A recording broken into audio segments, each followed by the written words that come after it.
Bienvenue! Aujourd'hui, on plonge dans une expérience assisi, apprendre le français en mode intensif sur 30 jours.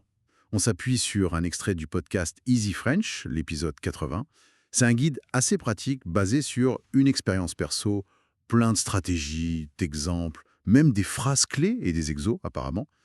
Notre objectif, c'est de décortiquer ça, d'en tirer les leçons les plus utiles pour tous ceux qui veulent accélérer leur apprentissage d'une langue.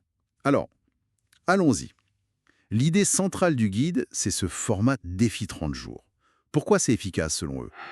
Ils disent ça crée une habitude, ça renforce la discipline et surtout ça booste la confiance. Qu'est-ce qui fait que 30 jours ça marche si bien? Ce qui est intéressant, c'est vraiment cet aspect psychologique de l'habitude. En fait, une pratique quotidienne, même si elle est courte, elle permet d'avoir des résultats visibles assez vite. Et ça, voir qu'on progresse, ça nourrit la motivation. C'est un peu une boucle, quoi. D'accord. Une sorte de cercle vertueux. C'est ça. Et dans l'épisode d'Easy French, il détaille un parcours semaine par semaine. Semaine 1, c'est les fondations, les salutations, les verbes être, avoir. Le plus dur, c'est la mémorisation au début apparemment. Oui, la mémorisation initiale, c'est souvent le premier cap à passer. Ensuite, semaine 2, on passe aux phrases de tous les jours. Genre, je voudrais, ce genre de choses. Et les toutes premières conversations, très simples. Et c'est en semaine 3 que ça bascule vers l'immersion.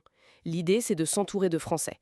Podcast, vidéo, Ah oui, et le résultat, c'est quoi? Meilleure compréhension orale, surtout.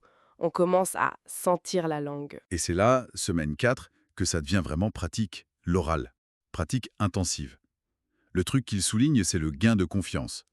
Oser parler, même si c'est seul au début. Oui, et ça, c'est souvent un point de blocage pour beaucoup de gens. Justement, comment on dépasse cette peur de parler au début? Il donne des astuces. Oui, l'idée c'est de commencer petit, avec les phrases qu'on a apprises. Et surtout, ne pas avoir peur de faire des fautes. C'est normal. Le but c'est de se lancer. D'ailleurs, au-delà de ce plan par semaine, il y a des stratégies clés qui sont valables tout le long. Ah oui. C'est quoi ces stratégies? Alors, planifier un moment chaque jour. Même 15 minutes, ça compte. Varier les plaisirs. Écouter, lire, écrire et parler, bien sûr. L'immersion aussi, tu disais. Oui, s'immerger. Il cite Lupin, Stromae. Des exemples concrets. Utiliser les médias francophones. Et puis, ce fameux conseil. Parler dès le début. Ne pas attendre d'être parfait. Utiliser des outils aussi, j'imagine? Applis, flashcards? Tout à fait. Appli, carte mémoire, d'autres podcasts, tout ce qui peut aider. Mais vraiment, l'immersion et l'oral précoce, ça ressort beaucoup de leur expérience. D'accord. Et concrètement, après 30 jours, on est censé pouvoir dire quoi? Il donne des exemples? Oui, des phrases de base comme je m'appelle, je voudrais apprendre, ou pouvez-vous parler plus lentement, s'il vous plaît.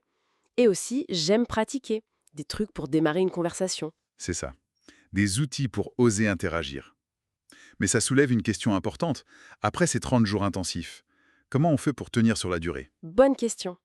Ils en parlent? Oui, ils donnent quelques pistes pour maintenir la motivation, se fixer des petits objectifs réguliers, se récompenser quand on atteint un palier, Mhm. suivre ses progrès peut-être dans un carnet.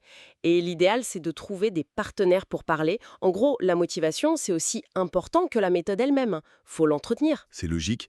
Et apparemment, la source originale, l'épisode de podcast, va encore plus loin. Il propose des dialogues, des exercices, même un quiz pour vérifier ce qu'on a retenu. C'est très complet. Oui, c'est vraiment un guide pratique. Bon, alors, si on essaie de résumer tout ça, qu'est-ce qu'on retient? Cette approche intensive sur 30 jours, elle combine structure, immersion et pratique. Et ça semble efficace pour acquérir les bases rapidement et surtout gagner en confiance. La confiance pour continuer, en fait. Exactement, c'est un bon tremplin. Et ça m'amène à une réflexion, peut-être pour nos auditeurs, au-delà de l'apprentissage des langues. Est-ce que ce modèle un mois intensif, basé sur l'habitude et la pratique, ne pourrait pas s'appliquer à d'autres choses? Apprendre un instrument, coder, je ne sais pas. Réfléchir à comment adapter cette structure à d'autres compétences, ça pourrait être intéressant.